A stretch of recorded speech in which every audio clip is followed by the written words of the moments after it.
Listen here, I can't go another year. No, I can't be up in here complaining. Gotta let them know I'm famous in my heart. Listen here, I'm here for the world to hear. And I'ma make sure they know what my name is. I just wanna end up famous in I'm so their serious. heart. Probably why they be so damn curious. They furious. Easy got these ladies on some silly shit. Now what the dilly is, I'm going all out.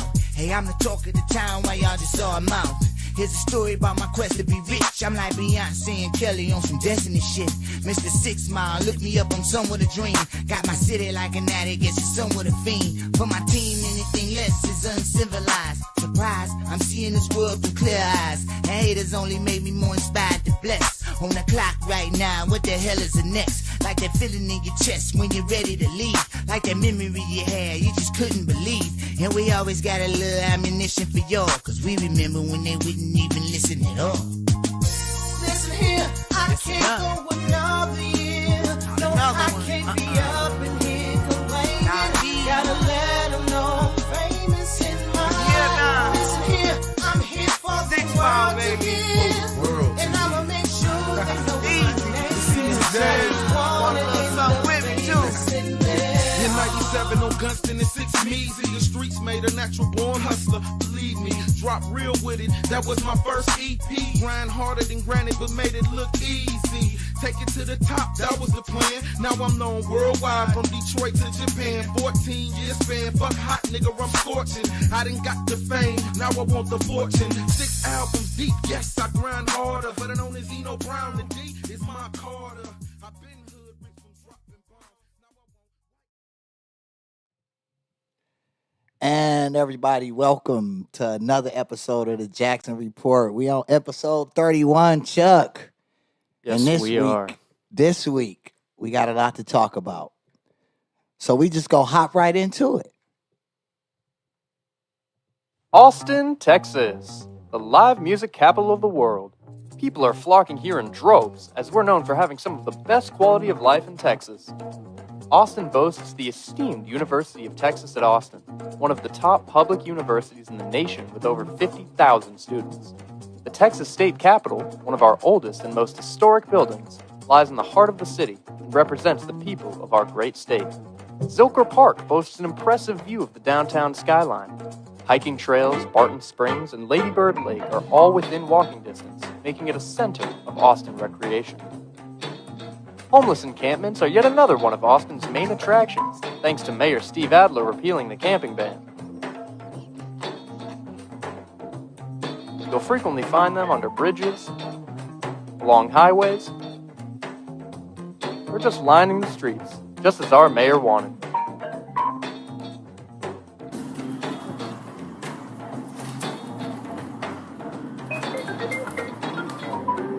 And the Austin Fire Department confirmed overnight that the homeless campfire that spread to the historic Buford Tower last night was deliberately set. But officials are still looking into why someone did it.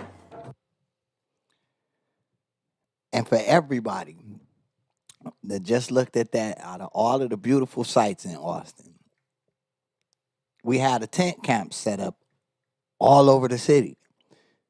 But the saving grace just passed this weekend when Prop B passed. So the ban has been put back into place. So now I guess they're going to run them off from all of the little areas of town they at, move them from under the bridges, off the sides of the highways, even off a line in the streets. But here's my thing. Whereas I'm kind of like on both sides of the fence when it comes to that. Because on one side, on one hand, I look at it like, okay, I live in one of those areas where I could walk to the corner and it's like a whole tent community. But with all of the money that's being sent to all these different areas to fund all this different stuff, it should be, I guess, a better housing system for the homeless. So if you could spend all this money, like really, if you could spend all of this money sending it to other countries to help them with aid and all of this stuff? When do you look at your own country and start helping out the homeless people? Now, don't get me wrong. It's some able-bodied homeless people. Don't know why, circumstances may arose, everything. I mean, it's not like I just finger point and be like, hey, you need to do better, because sometimes a person is in a position where they can't do no better and they just doing the best that they can.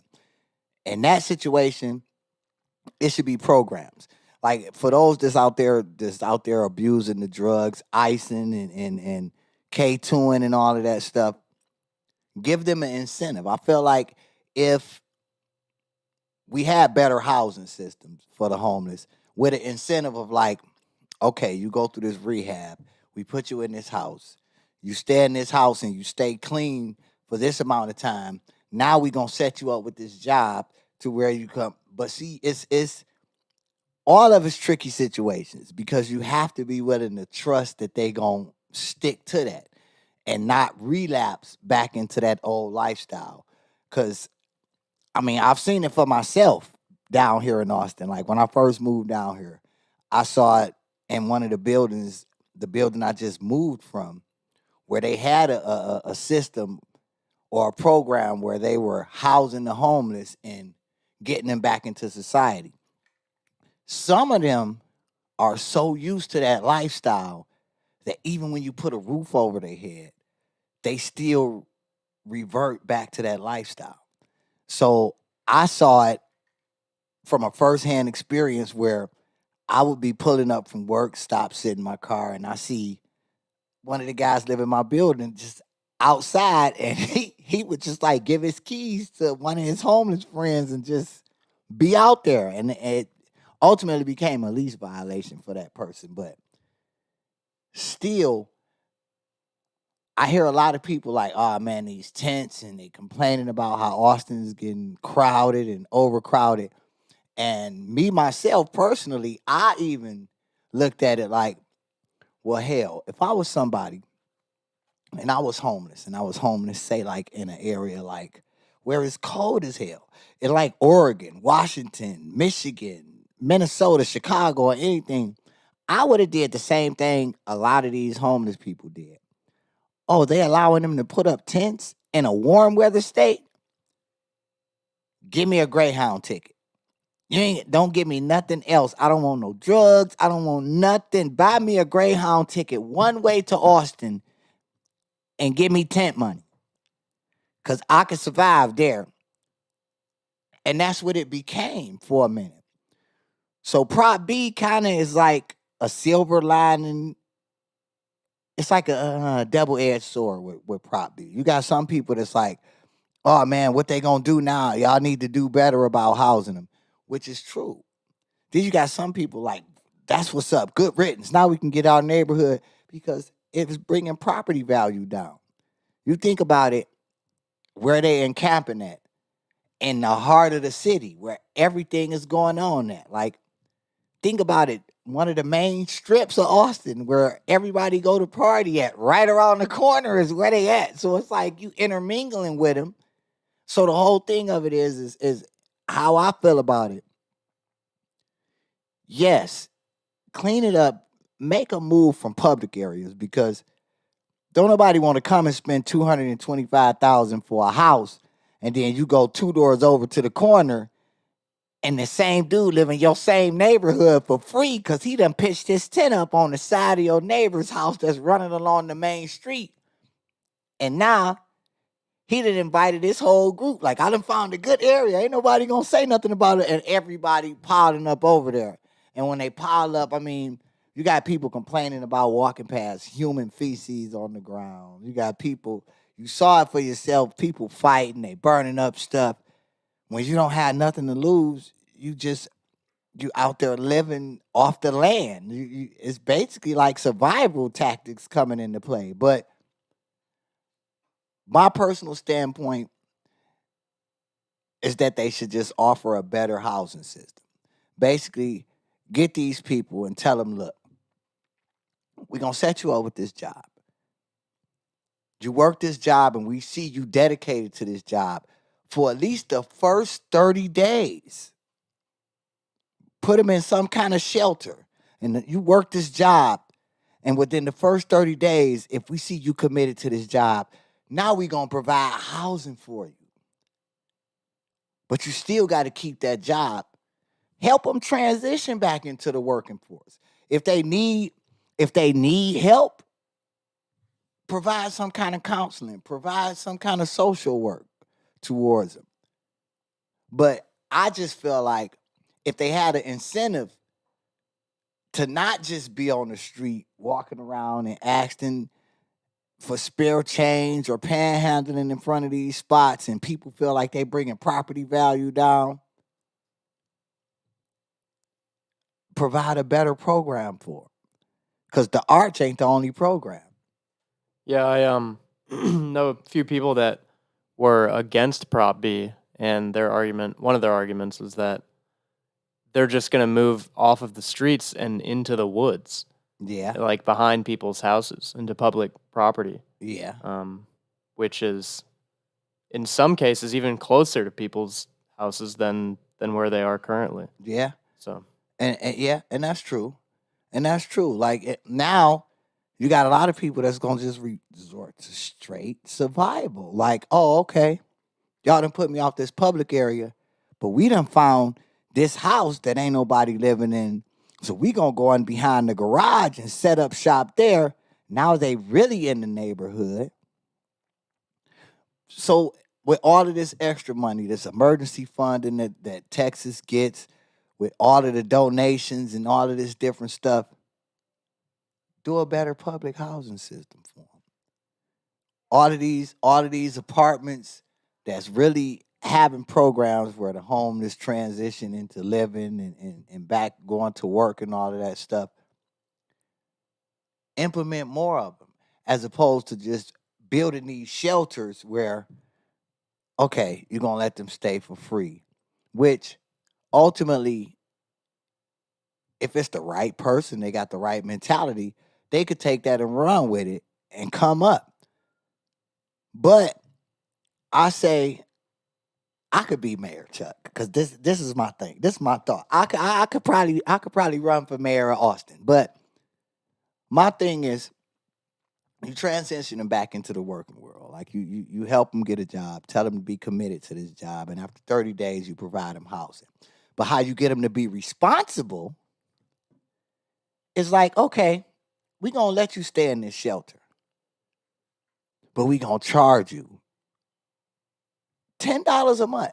Just $10 to start off with. $10 a month just to get the repetition of paying something into them. Okay, you do this for another 2 months, and now we'll move you to the complex that we got built to house the homeless.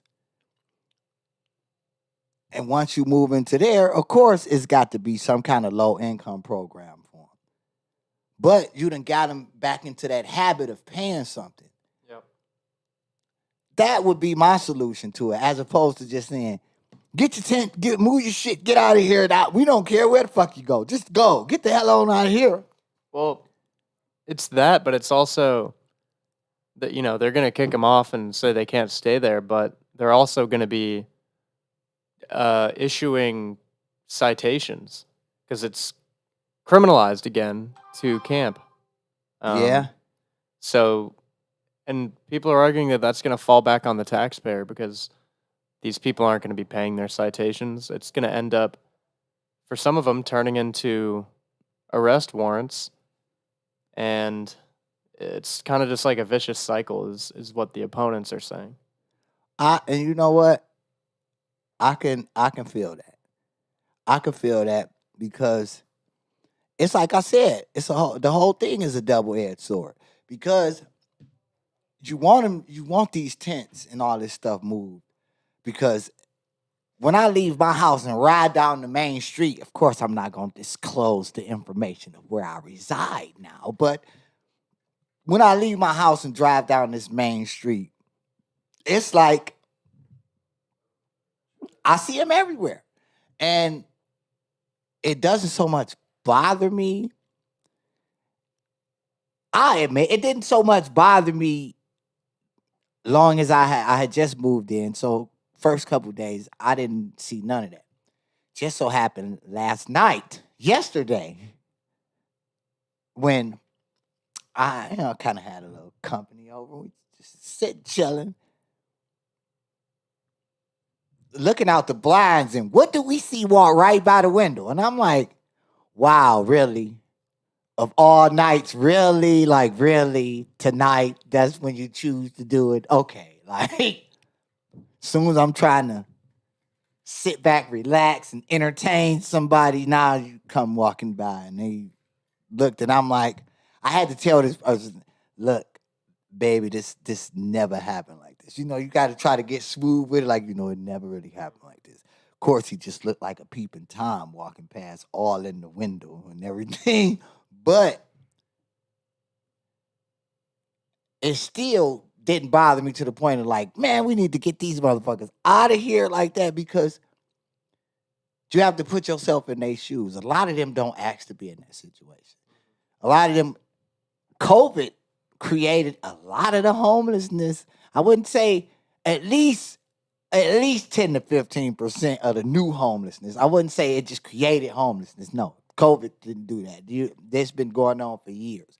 But COVID added to that because you had people that just wasn't able to bounce back from that. Like, they really wasn't able to bounce back from that.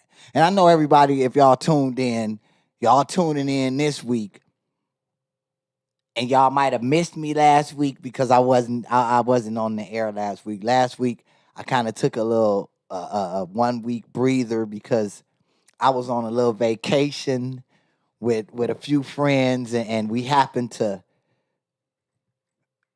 drive way down to Marfa and go to El Cosmico, which, if you know, and if camping is something you do, then I would recommend it.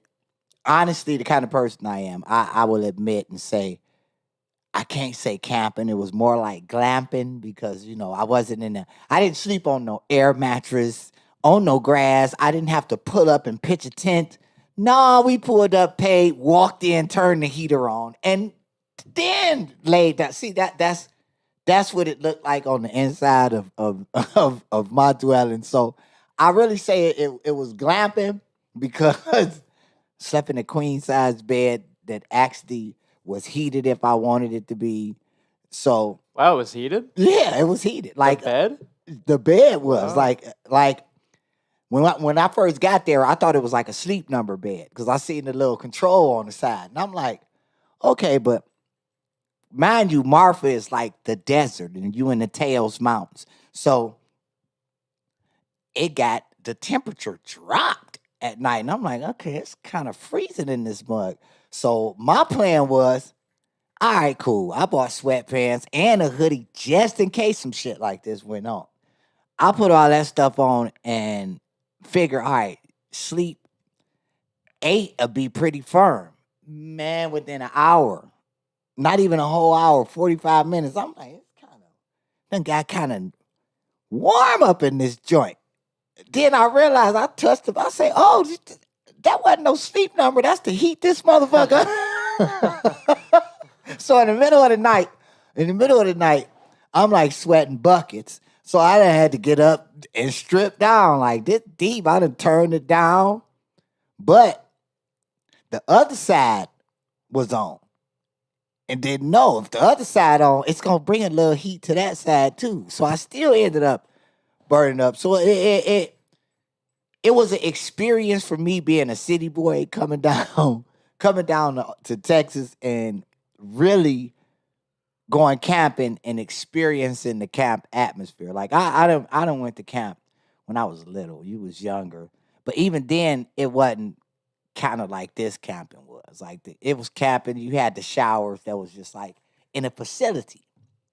These showers were literally outside. Of course, you had, the showers was like outside on the campground. Like, I don't know. They might even be on the sites. I think on the site, yeah, on that picture there. Let's see if we could zoom in and make the picture bigger. Oh, it's on a slideshow. So. Oh yeah, it's on the slideshow. So Oh, like, here I can. keep it on this one. Yeah, like right there, not the. You see that pink building? Yeah. Oh, right over there. On the right left? there. Or Them two. down. Oh, okay. Right there. Them two. Them was the showers. Wow. Pretty big. Them Like- were the shower. Wait, let me make sure. Yeah, because that's the building. That's the parking lot. Is this where you were in these tents right here? Yep, we was in those tents. And if you look over here to the left, those two buildings right there, them two, pretty much is the showers. It was crazy. There's amenities here. Maybe that's a picture of the showers. Yes, there it is right there to the left. That is what the showers look like. You're literally outside, a strong gust of wind, and everybody see your business.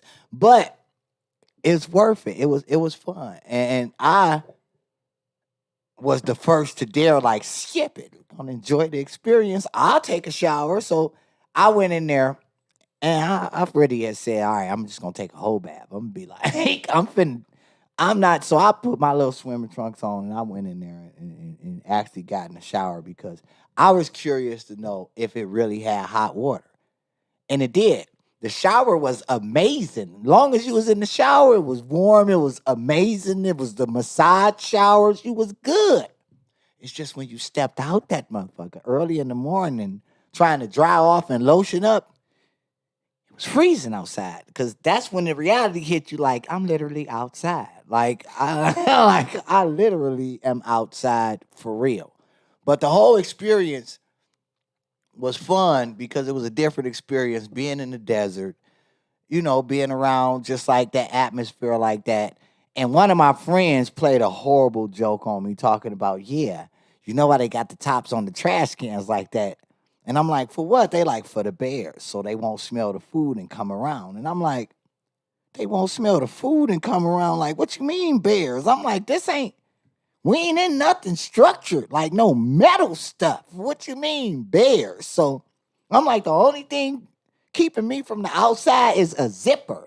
If a bear come, we through. So that kept me up half the night the first night I got there because I'm thinking like literally bears. Oh my God. Like I would have felt better had she said like coyotes, even mountain lions. A bear though, like to wake up, I mean, even if it was a mountain lion, you wake up and unzip your tent like, good morning for that morning stretch, ready to go get that first cup of coffee, and you look over, and it's like Mustafa standing there looking at you like, what you doing here? Like, what do you do? But when you come out and it's a bear, I'm like, a bear? And that's when it dawned on me, like, you really out in fucking nature. Like, there's no telling. So now I'm asleep at night, and if the sheets move the wrong way, in my mind, something just slithered across my legs. So I'm up, turning lights on, flashlighting, shaking off, looking crazy, like sitting on the end of the bed, like, shit, I can't go to sleep now. But it was fun for the experience and the fact that I got to see a legendary site. I would dare say is historical because I kept hearing about it and kept hearing about it and kept hearing about it until we drove out in the middle of nowhere. See El Cosmico, and it's crazy because when we first was pulled up at El Cosmico, I said, "Oh man, this look like something. This look like something from off Dusk Till Dawn." But the experience when we stayed there, it's crazy because we was all spread it out. We was in them. A friend of ours, we was in the safari tents. A friend of ours had a teepee. Some old friends of ours was in the yurts. Some other friends of mine had a trailer, so we got to see all of them. We got to see like everything that the camp had to offer.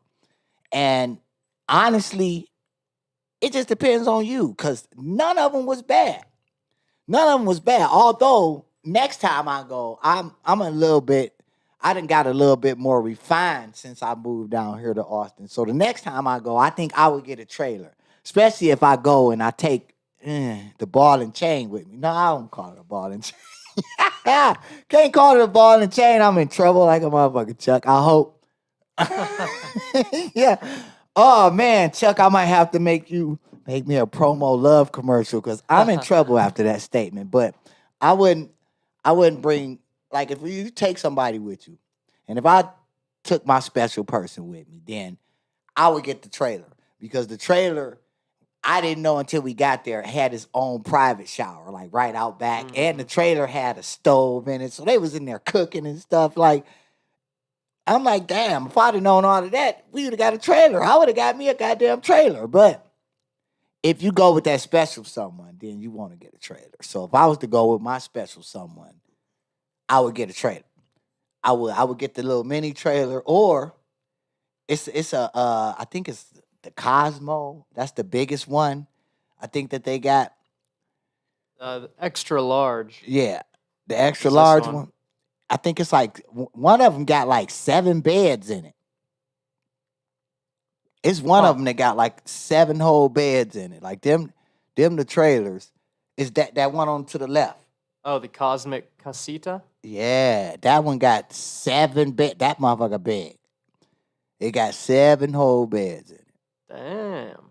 Yeah, that one. That looks nice. Yeah. How much was it a night? Well, the one I stayed in was like $70 a night. And that was because a good friend of mine got us with a little discount.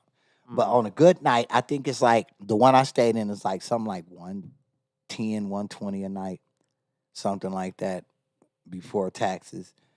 So like 240 for that one, and it just ranged. It go up. Like I think for 2 days with the mini trailer, it was like $300, which ain't bad. Like you stayed in a mini trailer and you cooking and Yeah. cool. Cause like my friends that had the mini trailer, we wake up in the morning and I'm going over there to get them. Like, yeah, we finna go to breakfast, and they come out breakfast, fruit and stuff all on. I say, well, damn, y'all over here cooking and shit. Like, so I ate breakfast at my friend them trailer. Like, shouts to my friend. I say I could say names. I'm like my friend and them. It was Patty. It was Patty and Jared. Like we had a darn good time. It was me, Patty, and Jared. I am in trouble. That text just came through the phone. I'm in trouble because I said the old ball and chain. Now, I'll be sleeping on the couch. But it does like no, just seriously. But seriously, El Cosmico, I would recommend it. Like if you into the traveling thing and you want to see something different and you want to have a good time and you want to see some sights, because we went, I will tell y'all my recommendation, if you're going to go closer to the weekend. Because if you go closer to the weekend, then I'm quite sure all of the shops and the tourist attractions will be open. We saw a lot of tourist attractions, but Marfa is a small town. Alpine, I believe, is a small town. We didn't make it to Big Bend. We chose not to do that because the reality of where we was at hit everybody when we got there. We was in the damn desert. And when you're in the desert, let's just say, when you're in the desert, right? Anything that's for the people, if you know, you know. Anything that's infused is not good in the desert.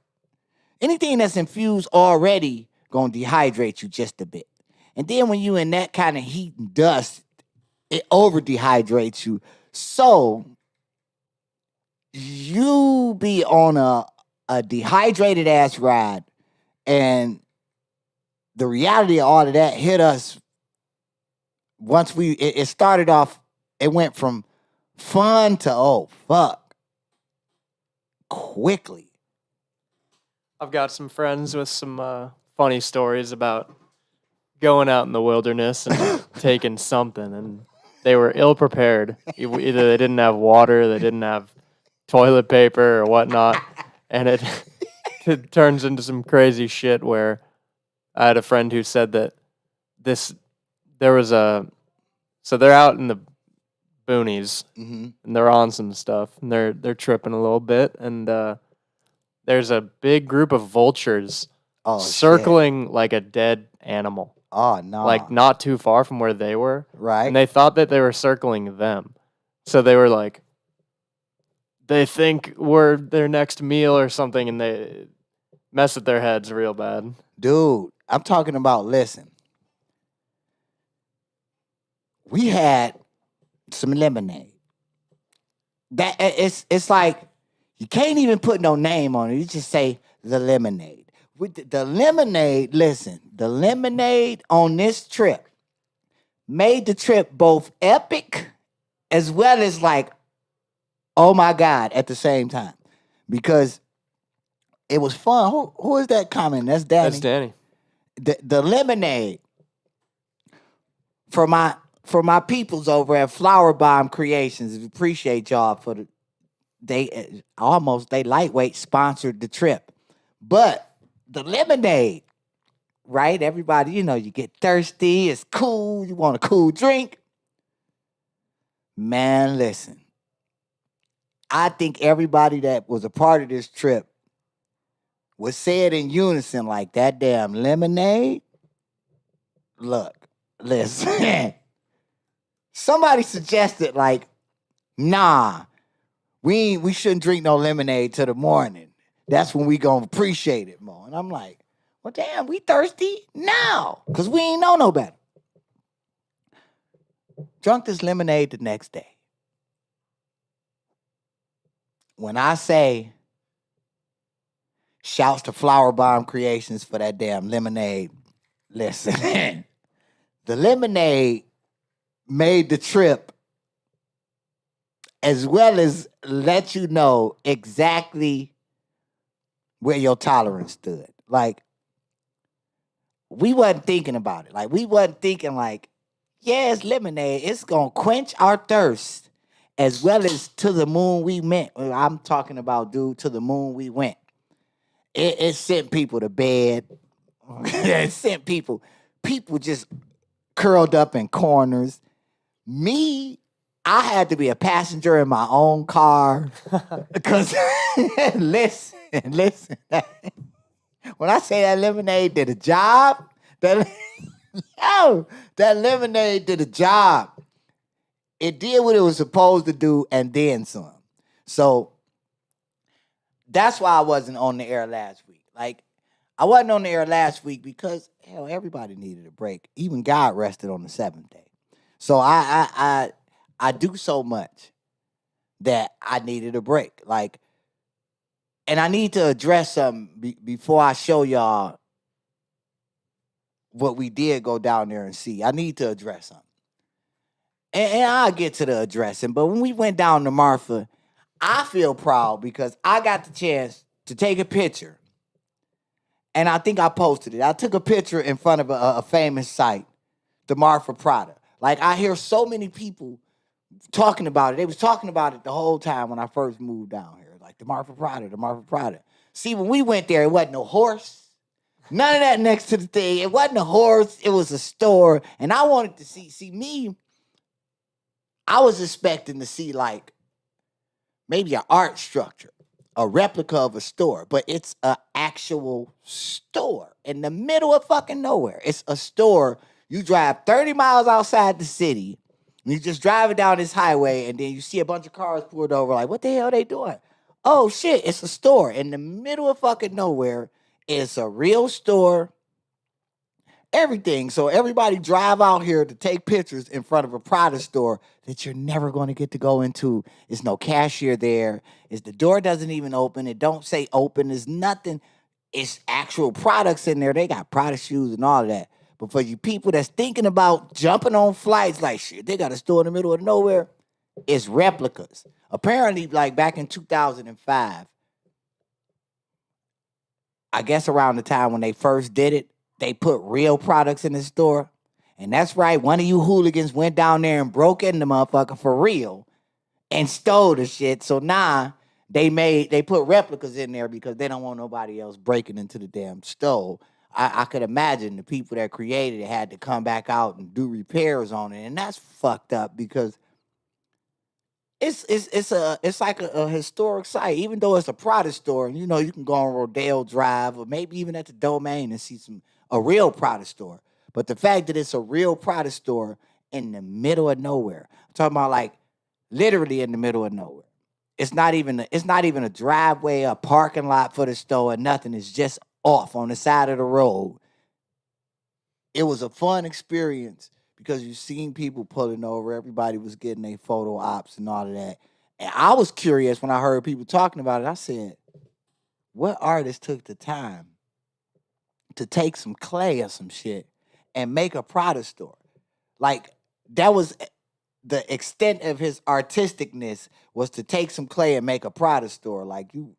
But it's a real store. These dudes built a real store in the middle of nowhere. I guess to see how a store will hold up in its natural environment. I guess they just want to see how long that mud gonna last until it just wander away. And the store is in good condition. It don't even look worn or nothing. It looked like just a regular store. And I wanted to walk up to the door and try to open that motherfucker and see what was going on in that motherfucker. But for people that like stuff like that, for people that's like interested, and people that like doing stuff like that, it's a nice sight to see. Like, it's worth the trip to go see it because I don't know, it's kind of like a mystique down there. And then the big attraction that they was talking about in this town, Marfa, was supposed to be the Marfa lights. And when you drive, you drive out to some little observatory. You drive way out to this little like observatory, right? And you stand out there, and from out of nowhere, these lights just start coming on. It's not. It's crazy because it's not from like. It's not from like a tower, some windshields or a windmill spinning. These lights just come out of freaking nowhere. And it's supposed to be a mysterious thing. It feel eerie when you down there. Like, cause the area is pitch black. Like, it's literally pitch black. And then you see these lights. They just start come on. Sometimes they red, sometimes they green, sometimes they blue. It's crazy. It's almost like going to Roswell and having a UFO site. Hey, Ma. I had to shout out Roswell because Roswell, that's right, my mom from Roswell. But we went and we saw that. So I guess last week it was a good experience to be like out of town, kicking it with my friends and having a good time and then doing something different as opposed to like the usual. Let's go to a bar, have a couple drinks, let's do this, do that. It's always good to do something different, which brings me to a very, very, very, very good point that I wanted to make within this episode.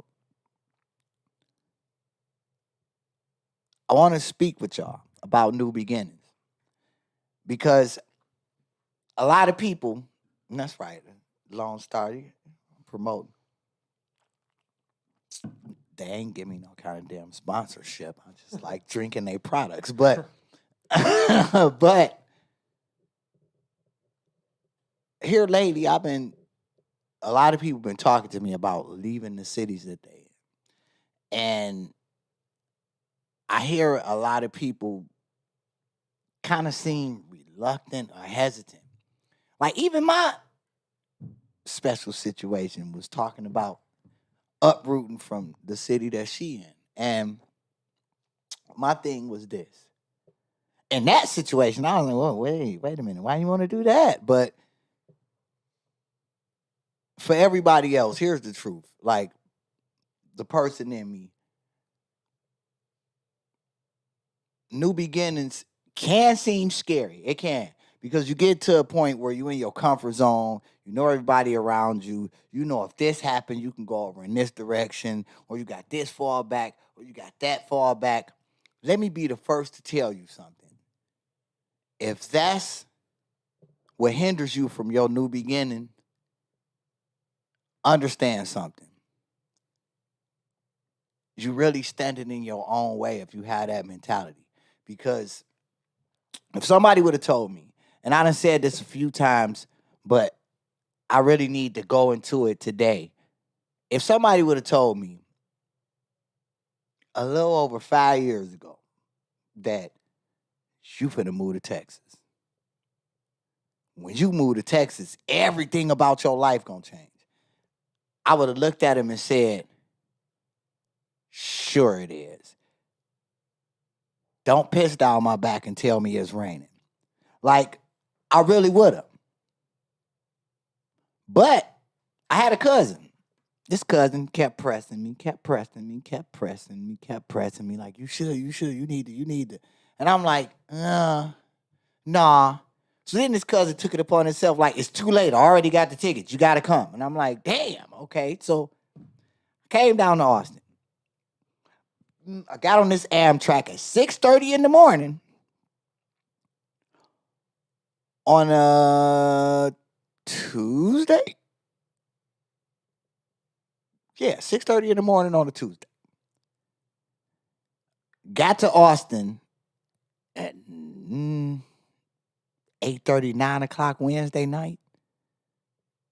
February 9th in 2016. When I got off the train, I had $10 and a half a pack of Newports and my clothes in an army bag that I had got from one of my uncles back in Detroit. And that was my start in Austin. So in my mind, it's like, damn, what the hell am I going to do now? I'm in a whole different state. I don't know a damn soul other than my cousin. And the kind of person I am, a prideful type guy. I'm not the type that want to, all right, I'm not finna just be down here and just have to ride off my cousin's boat. So as scared as I was, I still just adapted to the situation. And fast forward 5 years later, and this not to brag, this not to even put people up, because I'm to the point in life now where I like to move in silence. But when I say new beginnings, don't be scared to get out your own way, because you're not living to your full potential if you stay in a situation that you're comfortable with, that you're content with. Because when you get comfortable and you get content, that means everything around you is complacent and they comfortable and they content. So when you go to a new area and you have a new beginning, you could surround yourself, and it's always like 10 times out of 10. For everybody that I've known that left their hometown with them genuine intentions of being a better them, they've done that. And they always find themselves surrounded by people that's pushing them to be even more than they once were. So when I say new beginnings, I say it like this. If you have an opportunity to leave everything that you're comfortable with, do it. Especially after last year, COVID flipped us all, flipped the whole country upside down. So the thing of it is if you want that dare to be different, that dare to be great situation, don't be scared to accept that offer for that new job if it's in a different state. Don't be scared to accept that offer from a family member that's just like, you should come down here and see what it is. For my people that got kids and all of that, you think about it, especially then, because your life is no longer just yours. It's theirs too, because you living to make sure their path is better than the one that you just went down. So don't be scared to do something different, because that difference might change your whole life, because my whole life changed when I came to Texas. And I always was one of them people, like everybody running to Atlanta and Texas, like Texas is just going to make you this successful person. It's not a state, it's not a city, it's not a person that make you a successful person. It's the determination that you have in you and your willingness to stick to your path. Stick to what you focused on. See, I got a firm belief in my life when I say speak what you seek until you see what you spoke. But the reality is, if you keep speaking something, 9 times out of 10, your mind draws you in that situation. It draws you in that direction towards what you keep speaking on. So all these people that I've been talking to, that I keep hearing saying, man, I need to get the hell up out of here. I need to get the heck up out of Michigan. I need to get the heck up out of whatever respective states you living in. Just do it. Leap. I think Steve Harvey referred to it too as just like jumping. But you can't be scared if that shoe gonna open or not. The first time you jump the chute might not. You might jump, hit a couple rocks and everything. Because when I came to Austin, I hit a couple rocks.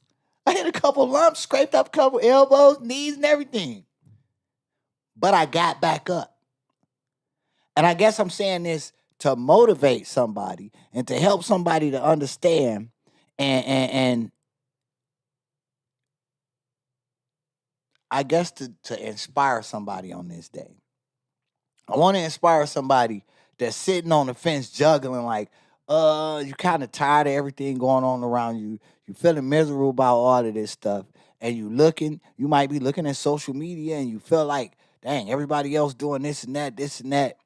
And it happens like that because I'm speaking this from experience. I used to find myself looking at Facebook when I'll be looking down my timeline and I see all people I grew up with or people I went to school with and they all living their respective lives. They married or they doing this and that. And I'm like, that's what's up. But Lord, when is my day coming? Lord, when? But it took for me to leave everything I was comfortable with for me to understand how my day was going to come. It's not a matter of when, it's how. How will your day come? People have said, you done heard your parents, my grandparents, I done heard this 1,000,001 times. God don't bless no mess. Or God bless the child that got his own. How your day gonna come? When you take that first step towards something different. Because you could walk the same path. And if walking that same path keep bringing you drama, keep bringing you misery, keep bringing you failed relationships, keep bringing you failed job opportunities, that means it's time to jump over to a different path. And I try not to speak. I have gotten to the point with my show where I try not to make stuff so personal. I try to make it a broad subject, but this I can make personal. Because when I speak it from my standpoint and from my experience, I feel like if I can do it, it can be done. Anybody can do it. Because I'm no better than y'all. I'm not no big entity. I'm just a regular person just like y'all. And all it was about me wanting to see something different. Me wanting to be a different person. So I came down here, got a job opportunity, stayed within that job, kept working, met all of the people that's around me now. And when I met them all, it was just like, dang, he doing this and he doing that, she doing this, she doing that, and they doing this. I want to be doing that too. So it motivated me to be in the thick of things, I guess. Not to be like the Joneses. I didn't want to be like the Joneses. I just wanted to run with them. Like, can I be cool? Can I be down? That was just like my thing. Like, if y'all knew, and maybe one of these weeks, maybe Mother's Day week, we'll put the camera on Chuck so he could steal all of the ladies, because Chuck got the bucks, y'all. But I met Chuck at where I worked at. And if somebody would have told me 2 years later, we would be like the best of friends, like Chuck's like a little brother to me, like a little big brother, because the stuff Chuck do, I couldn't do it back there like that. Like, and we missed Chuck the last episode that I aired. He wasn't here. It was me and the producer. We did our thing, but it's like a certain aura in the air when Chuck back there behind the mic, because I know Chuck is almost damn near like my co-host. But I'm saying all of the stuff that I'm saying to motivate somebody to stop sitting back thinking about the change, thinking about a new beginning and make a new beginning happen. Because if I could make a new beginning happen from where I came from, and it's not to brag at all, but if I could make a new beginning from at one point in life, sitting on my granny's porch, always wondering when my break was gonna come, or damn near being homeless and having to live with one of my best friend in the whole world. Shouts out to my BFF in Detroit, because we know, you and I know what's going on. Like, that's one person. No matter how far I go in this world, how far I go in this life, she always has a place, because she walked through an experience with me that nobody else, I think, could understand. Her, my G-Mon, the people that know me, my cousin Vale, the people that know this story understands this. If I can go from a point of sitting on my grandma's porch and living from pillar to post and not knowing possibly where my next dollar was going to come from, where my next meal was going to come from, none of that, to taking a chance and daring to be different, listening to a cousin of mine, coming out of everything I was comfortable with, getting thrown into uncharted waters pretty much. And fast forward 5 years later, and it's not to brag. It's really not to brag. But I need to address it, because everybody saw me post the keys. And everybody was congratulating. That was just one of the new things. But if somebody would have told me all of this stuff would be going on with me, that I'd be a business owner, that I'd actually be approved to get the funding for my business, that I would actually be now a owner of an Airbnb in a whole different state from the one that I live in, surprise, surprise, I would not have believed it. But I thought about new beginnings today, because I had to put that out there, because so many people was congratulating and saying all of this stuff. And I didn't want people to be misled. Yeah, I got the keys to something. I moved, honestly, myself. And in the process of me moving, I found out I had acquired the ownership of something through a situation I had been working on. So it's a lot of stuff that's happening, that's going on. And if all of that could happen to me within a 5-year span, me going from nothing to making something happen, it could be done by anybody. I'm no better than nobody. I'm not saying this to say, oh, I'm here, y'all there. I got this, y'all don't have that.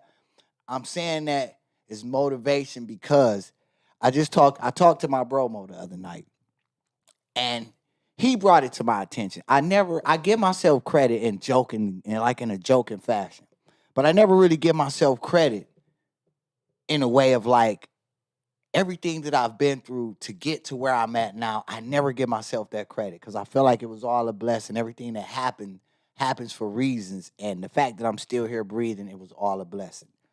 But when I look back on it, when I thought about my mindset sitting on my grandma's porch all the time, or when I used to walk in my best friend's house, or when I used to walk in my cousin's house, when I thought about how much of a little boy I felt like, because it was, as a grown person, it was other grown people that I was able-bodied just like, that had to do for me, because at the time I didn't have the opportunities to do it for myself. And I looked at where I'm at now. It was like, if he can do it for me, why can't he do it for you, her, him, and them too? Because I'm no special person. I'm no different than y'all. I just took a chance, took the risk, rolled the dice, as they would say, and walked into a different situation. And please, nobody call me trying to ask me about this whole Airbnb situation. I shouldn't have said nothing, because it's just like that with me now. Like, I'd rather just move in silence and enjoy the fruits of everything I'm doing. But I needed to say it, because I want people to understand that when you sitting back and you thinking, I don't know about this because I don't know nobody there, I didn't know a damn soul in Texas other than my cousin Gerard, my cousin Kayon, and my cousin Greg, and of course, they families that moved down here. But we all be so busy, we don't get to see each other like that. So they say you born into a family, then it's the family that you create. Needless to say, I'm thankful and I'm blessed because I've created a hell of a family for myself in Austin. A bunch of people that I know I can count on for this and that. And then I think here lately, I kind of, I guess the day of announcements, I kind of added that final special piece into my life lately, but that's for a whole different show. I might bring her on here. I might, might. Or we might wait till like next year, like when it's really solidified. But I might bring her on here. But shouts to you, boo. I know you probably looking at this show. Yeah, everybody like, oh shit, he called somebody boo on the air. Yeah, I did it. I went and did it. But y'all DeWitt, know, huh? I really like your point about getting back up. Yeah. And you said you related it to a time span of a few years, but I can give you an example of that making a big difference in one day. So yeah? I just went about 2.5 weeks ago. I went to Oregon and on a little skiing trip with a couple of friends. Mhm. And I've only been skiing I was snowboarding, but I've only gone snowboarding like twice in my whole life. Mhm. And it was like 7 or 8 years ago. And needless to say, I was falling over a lot, hitting my head, Yeah. bruising myself up, having a rough time of it. But it's the mindset and when you fall over, Mhm. there's nothing like physically. The only thing you can do is just pick yourself back up. That's it. And I did it over and over again. I must have fallen like 30 times in one day. It And hurt. and it was something I said to myself out loud. I just said, well, you got to pick yourself back up. Let's do it. And you do it, and the next day, I fell over like twice the whole day. See? And then the third day, I didn't fall once. Exactly. See, you keep doing it. When you kept doing it, it finally came to you like, oh, okay, yeah. And you finally got it together and you finally got that smooth sailing. You got into your rhythm. by Because that third at day. every single fall is an opportunity for you to give up. At Exactly. any one of those falls, I could have said, this just isn't for me. I just can't hang. Exactly. I'm done. I'm getting on the gondola and going back to the bottom. You know? I could have done that on any one of those falls. Yeah, exactly. But see, I surround myself with no quitters, Chuck. That's why you got back up, because you on the power circle and we don't quit. We get back up and we keep going. Like it's so many examples I can give. Like, for example, when I first had got here, I kept seeing Nissan Muranos. And I was like, I'm gonna get me one of those. I got to have one of those because I could see myself in it. Got the Nissan Murano. Couldn't tell me nothing. I was feeling myself. Had a nice sound system. Everything in the car. Feeling myself. Year and a half into the ride, everything started going wrong. And like everything that happened to that car, nothing to get fixed was under $1,000, right? So how the snowball effect started, I failed inspection. You know, in Texas, we got to get our cars inspected. I failed inspection. It spiraled downhill from there. The guy say, oh, you need a Cadillac converter. I take it to the shop. They say $1,800 because you need an alternator, you need this, you need that. I said, $1,800? I ain't got $180 right now. Through the grace of God, meets this mechanic. He just started working with me. Everything that was happening to the car, we fixing it. Just like that. Like, we fixing it. We getting it done.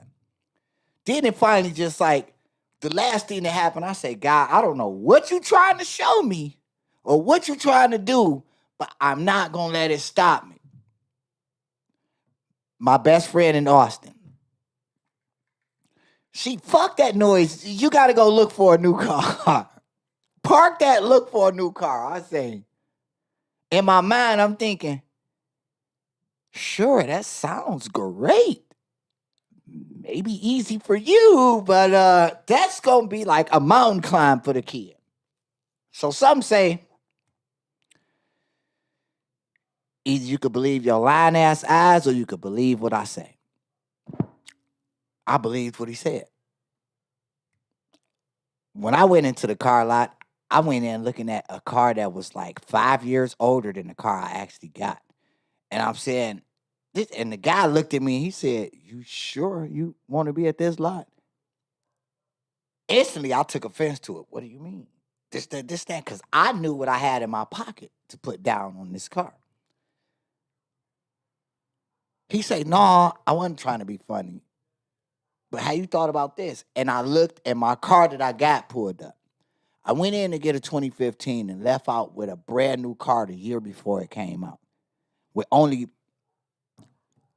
the only miles on the car was the miles I put on it test driving it before I picked it up and took it away from the lot. So I say that to say, stop being scared of new beginnings.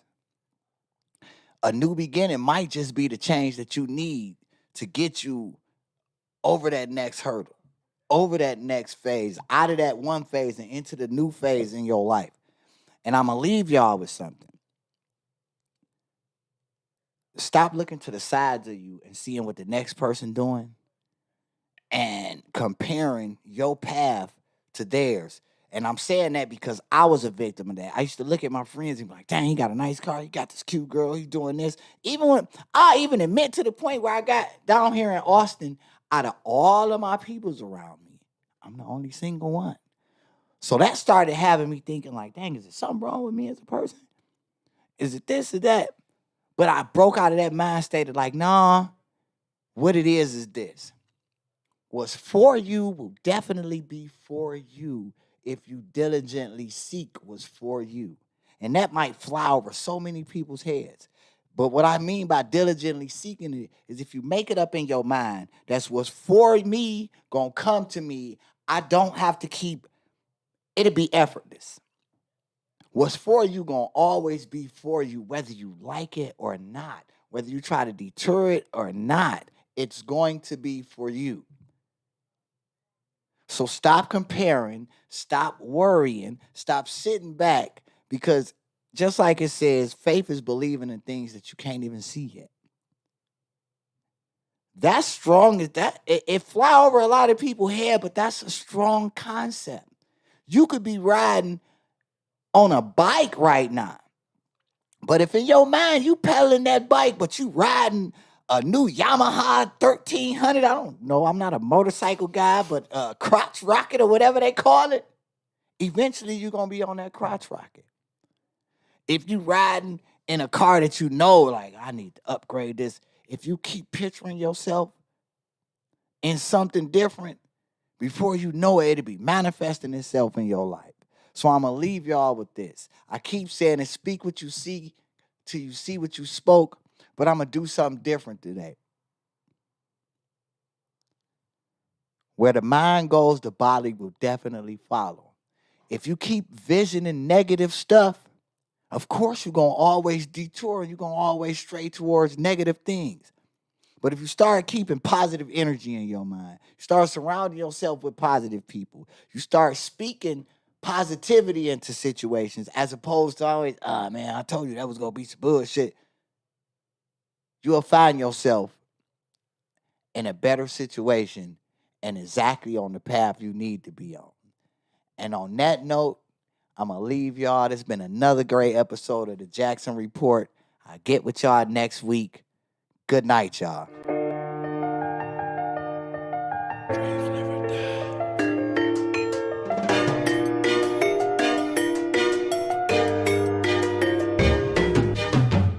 Life's a game, but I figured it out. Sitting on the steps at Granny House. This world is strange, but I picture my route. Sitting on the steps at Granny House. Life's a game, but I figured it out. Sitting on the steps at Granny House. This world is strange, but I picture my route. Sitting on the steps at Granny House. grew up on the block with all the pimps and the crooks. Nerd with it, kept my pen in the book. Oh, I'ma be off the hook. They saw me write it, but I wouldn't let them look. I'm thinking one day I'ma read from this book. Watch, I'll be leaving them shook. Let's take a look and journey deep in my mind. Mama died trying to hustle, I'm completing the grind. My intervention's divine, it's the reason I shine. I bring relief they've been so eager to find. So unique every line. Granny told me always speak my truths. Got a gift, heat the booth and always leave my proof.